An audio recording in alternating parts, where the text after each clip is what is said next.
Hello and thanks for joining us from our studios in Israel. I'm Aaron Porras here with ILTV's morning briefing. Tesparhan Tesfacion, the primary suspect in the murder of a young girl named Savana Sei, has finally been found after a two-day manhunt. The search ended last night when a member of the public identified him from photos in the media and immediately alerted the police.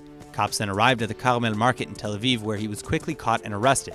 But just before his arrest, surveillance videos showed Tesfacion in a corner store buying some goods as if normal. Sei, the 13-year-old victim, was an Eritrean immigrant and was found beaten to death Monday night at home in her Tel Aviv apartment. Her body is now in the Abu Kabir Forensic Institute waiting for an autopsy, immediately after which she'll be flown back to Eritrea for burial.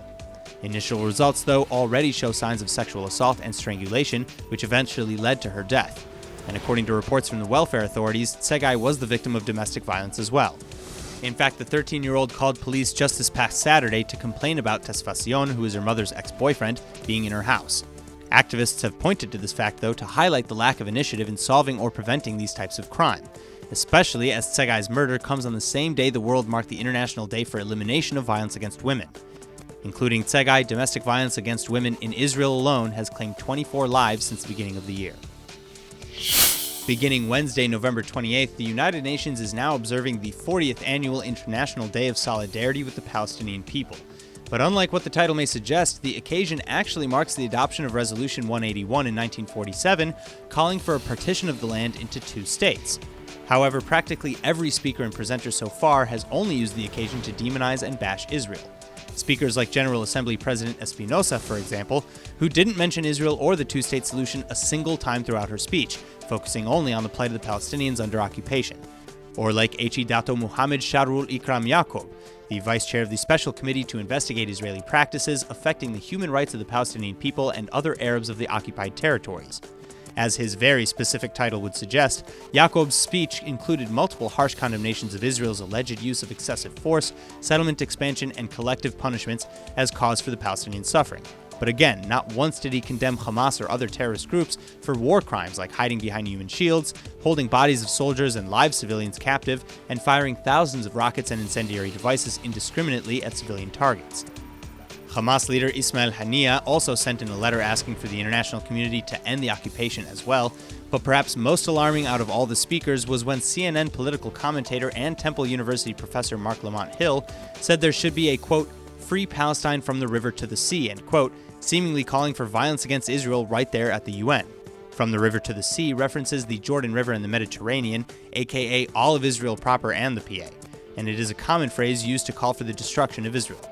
Only United Nations Secretary General Antonio Guterres seemed interested in peace and two states, calling on both Israeli practices and terrorist Palestinian actions to be halted immediately. He said only constructive negotiations in good faith towards a two-state option will bring the desired long-lasting solution. Containing the situation is not sufficient. Meanwhile, as the international community called for peace and a calming of tensions, 4 individuals were wounded in a series of explosions in the Gaza Strip in what Hamas is calling a work accident. But the explosions come from the Buwaj refugee camp, where one of the highest concentration of incendiary devices sent into Israel have originated. It's been 30 days since the Pittsburgh Tree of Life synagogue shooting, and one of the victims, who was shot and wounded in the attack, has finally been released from the hospital. 70-year-old Daniel Ledger, who was shot in the chest, was also one of the few shooting victims that day to make it out alive. 61-year-old Andrea Wedner was released from hospital earlier this month as well after being shot in the arm. Her 97-year-old mother was killed in the attack, however, and 4 Pittsburgh police and SWAT members still remain hospitalized from wounds sustained in the shooting. Thankfully, they're all listed as being in stable condition, though. Now, in related news, in the wake of this shooting and many other similar anti-Semitic and religiously motivated attacks, a serious division has formed around a singular question. Should federal dollars be used in the protection of religious institutions?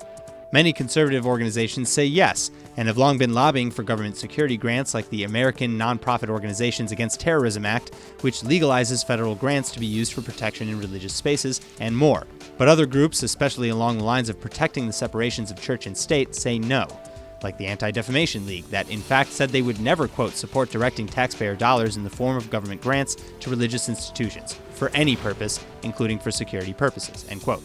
Instead, the ADL, the Jewish Federations of North America, and the Conference of Presidents of Major American Jewish Organizations all came together to support the Domestic Terrorism Prevention Act.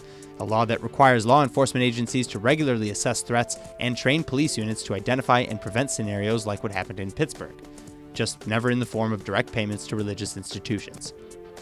That's all for now. I'm Aaron Porras, and see you later with our main daily broadcast from Israel at 2 p.m. Eastern Time.